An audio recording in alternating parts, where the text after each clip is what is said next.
مدرسة القرآن جوهرة الأزمان مدرسة القرآن جوهرة الأزمان أقرأ فيها مصحفي بنشوة الولهان أقرأ فيها مصحفي بنشوة الولهان فآيه جميعها تدعو إلى subax wanaagsan subax la mid ah soo dhowow ahlan wa marxaba xaaladaada ka waran bikhayr walxamdulillaah adiguna sidee tahay bikhayr walxamdu lillaah adigu miyaa tahay arday ku cusub madrasadani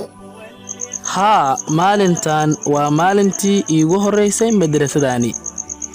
wanaag magacaaga waa maxay magacaygu waa axmed adiguna magacaaga waa maxay magacaygu waa khaalid adigu waddankee u dhalatay aniga waxaan u dhashay bakistaan waxaana ahay bakistaaniyi adiguna waddankee u dhalatay ana waxaa u dhashay kanad waxaana ahay kanadiyi imasana jir baa tahay walaalkaygiiow waxaan jiraa 10 sano adiguna imase jir baa tahay waxaan jiraa 10 sano sidii hore oo kale halkee degan tahay waxaan deganahay duway adiguna halkee degan tahay